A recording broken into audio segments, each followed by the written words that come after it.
आरक्षण को सही बताया है। 58% आरक्षण पर रोक के छत्तीसगढ़ हाईकोर्ट के फैसले को सुप्रीम कोर्ट ने बदल दिया है और जिसके बाद अब ये माना जा रहा है कि प्रदेश में भर्तियां 58% आरक्षण के आधार पर हो सकेंगी। हालांकि सुप्रीम कोर्ट की ओर से ये अंतरिम राहत है। कोर्ट इस मामले में जुलाई में फिर से सुनवाई करेगा।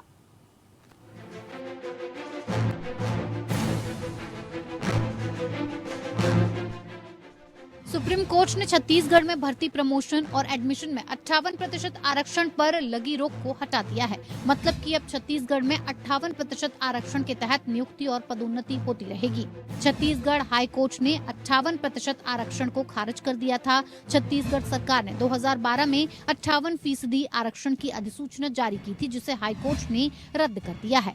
2012 में छत्तीसगढ़ में भाजपा के नेतृत्व वाली डॉक्टर रमन सिंह सरकार ने आरक्षण को बढ़ाकर 58% कर दिया था और इसके तहत अनुसूचित जाति का आरक्षण 16% से घटाकर 12%, अनुसूचित जाति को 32% और अन्य पिछड़ी जातियों के लिए कोटा 14% कर दिया गया था। राज्य में हंगामा हुआ और जिसके बाद राज्य सरकार के फैसले को बिलासपुर उच्च न्यायालय में चुनौती दी गई थी। एक दशक के बाद ही छत्तीसगढ़ हाई कोर्ट ने इस फैसले को असंवैधानिक बताकर नकार दिया था।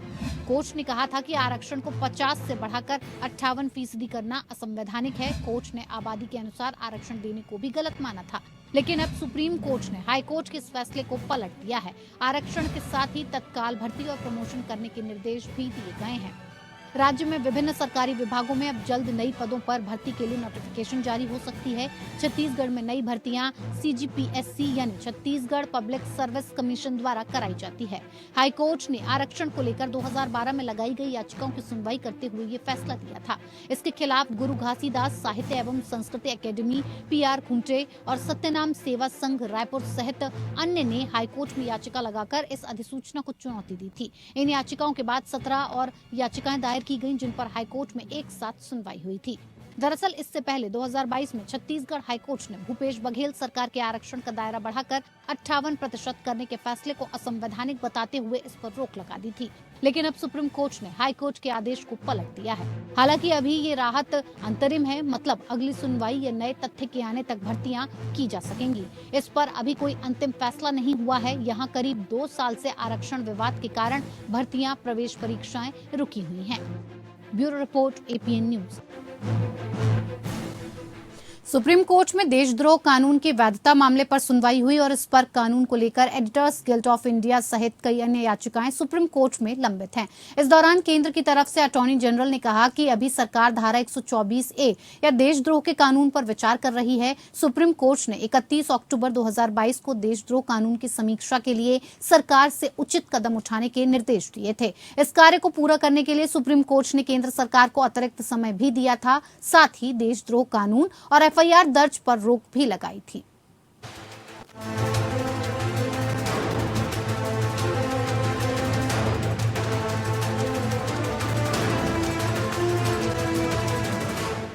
देशद्रोह कानून की वैधता को चुनौती देने वाली याचिकाओं पर सुप्रीम कोर्ट में सुनवाई हुई। इस दौरान केंद्र सरकार के अटॉर्नी जनरल R वेंकटरमणी ने सुप्रीम कोर्ट को बताया कि देशद्रोह को अपराध बनाने वाली IPC की धारा 124A की समीक्षा की जा रही है। ये धारा देशद्रोह से संबंधित है। उन्होंने कहा कि IPC की धारा 124A की समीक्षा पर चर्चा अंतिम चरण में है। सुप्रीम कोर्ट में धारा 124A को चुनौती देने वाली याचिकाएं दायर की गई हैं। अटॉर्नी जनरल का पक्ष जानने के बाद सुप्रीम कोर्ट ने इन याचिकाओं पर सुनवाई अगस्त तक के लिए स्थगित कर दी है। प्रधान न्यायाधीश DY चंद्रचूड़ और न्यायमूर्ति JB पर्दीवाला की पीठ ने इस संबंध में केंद्र के शीर्ष कानून अधिकारी अटॉर्नी जनरल R वेंकटरमणी द्वारा प्रस्तुत प्रस्तुतिकरण पर ध्यान दिया। भारतीय दंड संहिता यानी IPC की धारा 124A के अनुसार देशद्रोह एक प्रकार का अपराध है। धारा 124A देशद्रोह को एक ऐसे अपराध के रूप में परिभाषित करती है जिसमें कोई व्यक्ति भारत में कानून द्वारा स्थापित सरकार के खिलाफ मौखिक, लिखित, संकेतों या दृश्य रूप में घृणा या अवमानना करता है। इस अपराध में 3 साल से लेकर उम्र कैद तक की सजा हो सकती है। साथ ही जुर्माने का भी प्रावधान है। इस कानून के तहत आरोपित व्यक्ति को सरकारी नौकरी करने से रोका जा सकता है। साथ ही आरोपित को पासपोर्ट रखने की भी अनुमति नहीं होती है और उसे समय समय पर न्यायालय में पेश होना पड़ता है। 124 of the IPC will be repealed or will be amended. What the government had said, in fact, I told you people for the last many years. Now the time has come. This section should be deleted or amended because sedition, there is no place for sedition now in this country. And sedition was at old time, especially before independence. Supreme court ने भी सरकार से देशद्रोह की सीमा परिभाषित करने को कहा था। सुप्रीम कोर्ट ने आलोचकों, पत्रकारों, सोशल मीडिया यूजर्स और नागरिकों के खिलाफ देशद्रोह कानून के गलत इस्तेमाल को लेकर भी चिंता जाहिर की है। 2022 सुप्रीम कोर्ट ने इस कानून पर रोक लगा दी थी। तत्कालीन सीजेआई एनवी रमन्ना की अध्यक्षता वाली पीठ ने अपने आदेश में कहा था कि नई प्राथमिकी दर्ज करने के अलावा इस कानून के तहत दर्ज मामलों की जांच समेत सभी कार्यवाही पर रोक रहेगी। पीठ ने अपने आदेश में कहा कि आईपीसी की धारा 124(a) की कठोरता वर्तमान सामाजिक परिवेश के अनुरूप नहीं है। पीठ ने कहा कि जब तक इस कानून के प्रावधानों की जांच पूरी नहीं होती है, तब तक कानून के प्रावधानों का उपयोग जारी रखना ठीक नहीं होगा। इस कानून को लेकर एडिटर्स गिल्ड ऑफ इंडिया सहित कई अन्य याचिकाएं सुप्रीम कोर्ट में लंबित हैं। Bureau report. सुप्रीम कोर्ट ने 1994 में गोपालगंज के जिलाधिकारी जी कृष्णैया की मॉब लिंचिंग के मामले में बिहार के पूर्व सांसद आनंद मोहन को समय से पहले रिहाई देने के बिहार सरकार के फैसले को चुनौती देने वाली याचिका पर 8 मई को सुनवाई करने पर सहमति जताई। मामला लोक सेवक की मौत या हत्या से जुड़ा हुआ है और जिस कारक को बिहार सरकार ने पूर्व रिहाई के मानदंडों से हटा दिया था। ये बदलाव बिहार जेल मैनुअल में किया गया था। याचिका जिला मजिस्ट्रेट जी कृष्णैया की विधवा उमा कृष्णैया द्वारा दायर की गई और जिन्हें मोहन के नेतृत्व वाली भीड़ के हमले के बाद मार दिया गया था। इस अपराध के लिए मोहन को आजीवन कारावास की सजा सुनाई गई थी। हालांकि बिहार सरकार द्वारा दी गई सजा में छूट के मद्देनजर 14 साल की कैद की सजा काटने के बाद वो 24 अप्रैल को जेल से बाहर आया। बिहार राज्य की छूट नीति के अनुसार जो व्यक्ति ड्यूटी पर लोक सेवकों की हत्या के लिए दोषी हैं, वो समय से पहले रिहाई के पात्र नहीं थे। हालांकि अप्रैल में छूट नीति में संशोधन कर राज्य सरकार ने आनंद मोहन की रिहाई का मार्ग प्रशस्त करते हुए इस रोक को हटा दिया। उमा कृष्णैया ने बिहार गृह विभाग जेल द्वारा 10 अप्रैल को बिहार जेल नियमावली 2012 के नियम 481(1)(a) में संशोधन के लिए जारी सर्कुलर को चुनौती देते हुए रिट याचिका दायर करते हुए सुप्रीम कोर्ट का दरवाजा खटखटाया और जिसके अनुसार ड्यूटी पर लोक सेवक की हत्या के दोषी व्यक्तियों को भी छूट के पात्र ठहराया गया है और उन्होंने आनंद मोहन की समय से पहले रिहाई को भी चुनौती दी है। Chief justice of India DY Chandrachud के समक्ष याचिकाकर्ता की वकील एडवोकेट तान्याश्री ने तत्काल लिस्टिंग के लिए याचिका का उल्लेख किया, जिस पर सीजीआई ने इसे 8 मई को सूचीबद्ध करने पर सहमति व्यक्त की। याचिकाकर्ता का तर्क है कि जेल में कैदी के आचरण, पिछले आपराधिक रिकॉर्ड जैसे प्रासंगिक कारकों को नजरअंदाज कर दिया गया। आगे ये तर्क भी दिया गया कि मोहन की रिहाई को सुविधाजनक बनाने के लिए राज्य की छूट नीति में संशोधन सार्वजनिक नीति के विपरीत है और लोक सेवकों का मनोबल गिराने जैसा होगा। आजम खान के बेटे अब्दुल्ला आजम खान को फिलहाल सुप्रीम कोर्ट से राहत नहीं मिली है। जस्टिस अजय रस्तोगी की अध्यक्षता वाली बेंच ने अब्दुल्ला आजम को दोष सिद्धि पर फिलहाल रोक लगाने से इनकार कर दिया। हालांकि सुप्रीम कोर्ट ने यूपी सरकार को नोटिस जारी किया है और उसके अलावा कोर्ट ने स्वार विधानसभा उपचुनाव पर रोक लगाने से इनकार कर दिया। कोर्ट ने कहा कि 10 मई को स्वार विधानसभा उपचुनाव के लिए मतदान होगा, लेकिन चुनाव का परिणाम सुप्रीम कोर्ट के अंतिम फैसले पर स्वार विधानसभा उपचुनाव निर्भर करेगा।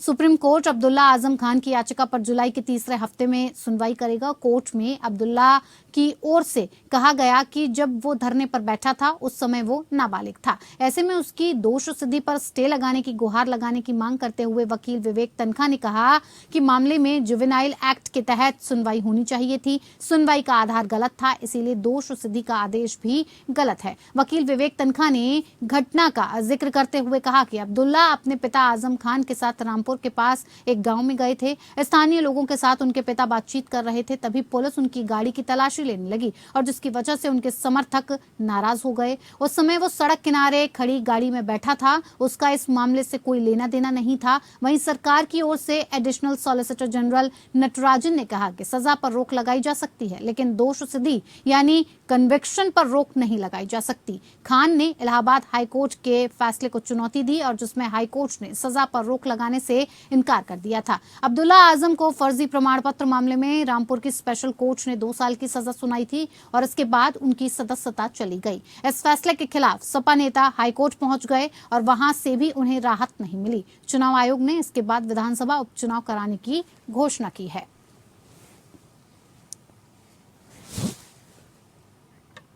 गुवाहाटी हाईकोर्ट एक महत्वपूर्ण मामले की सुनवाई कर रहा है, जिसमें वो एक घोषित विदेशी या भारत में अवैध प्रवासी को उनके निर्वासन से पहले उपलब्ध अधिकारों की जांच कर रहा है। जस्टिस AM बुजोर बरुआ और जस्टिस रॉबिन फुकन की खंडपीठ के समक्ष 28 अप्रैल को हुई अंतिम सुनवाई में deputy solicitor general RKD Chaudhary ने प्रस्तुत किया कि जनगणना के अनुसार 1951 के बाद असम में मुस्लिम आबादी में वृद्धि हुई है।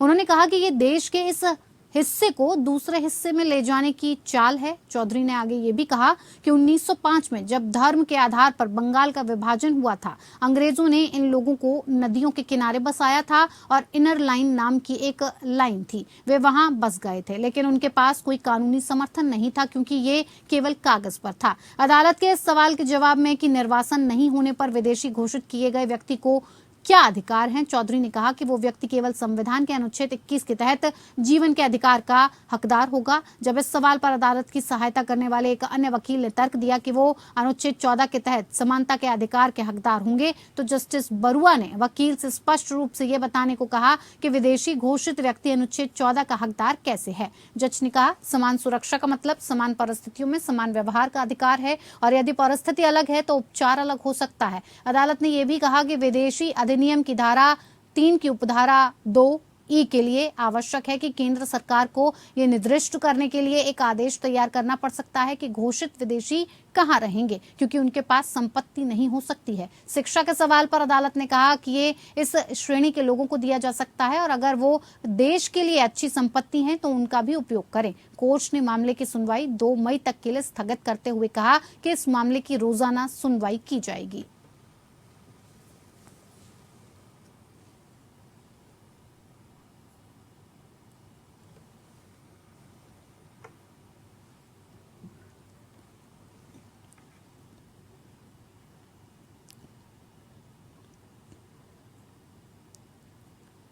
तो आपको एक बार फिर से बता देते हैं कि ये जो पूरा मामला है, इस मामले को लेकर गुवाहाटी हाईकोर्ट ने एक महत्वपूर्ण मामले की सुनवाई की है और जिसमें एक घोषित विदेशी या भारत में अवैध प्रवासी को उनके निर्वासन से पहले उपलब्ध अधिकारों की जांच कर रहा है। और जस्टिस AM बुजोर बरुआ और जस्टिस रॉबिन फुकन की खंडपीठ के समक्ष 28 अप्रैल को हुई अंतिम सुनवाई में deputy solicitor general RKD Chaudhary ने प्रस्तुत किया कि जनगणना के अनुसार 1951 के बाद असम में मुस्लिम आबादी में वृद्धि हुई है। उन्होंने कहा कि ये देश के इस हिस्से को दूसरे हिस्सों में ले जाने की चाल है। आगे चौधरी ने यह भी कहा कि 1905 में जब धर्म के आधार पर बंगाल का विभाजन हुआ था तो अंग्रेजों ने इन लोगों को नदियों के किनारे बसाया था और इनर लाइन नाम की एक लाइन थी।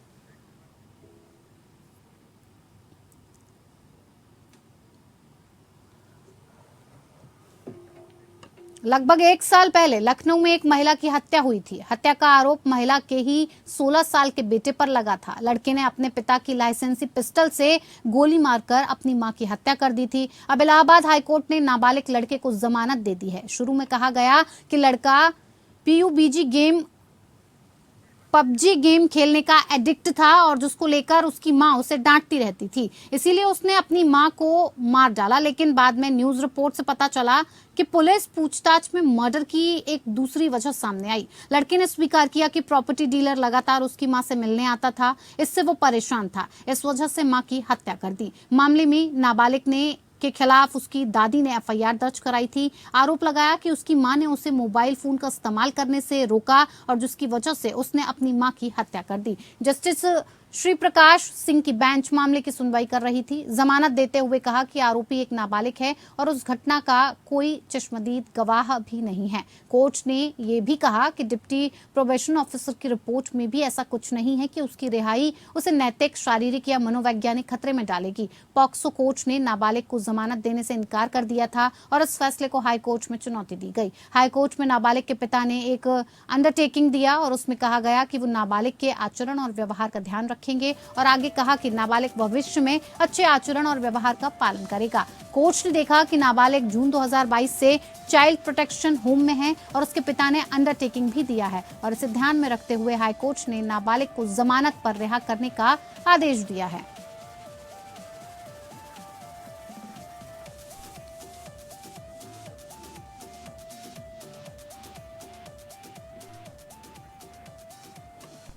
चलिए, कोर्ट्स राउंडअप में मेरे साथ फिलहाल इतना ही। मुझे दीजिए इजाजत। नमस्कार। India Legal presents Courts Roundup.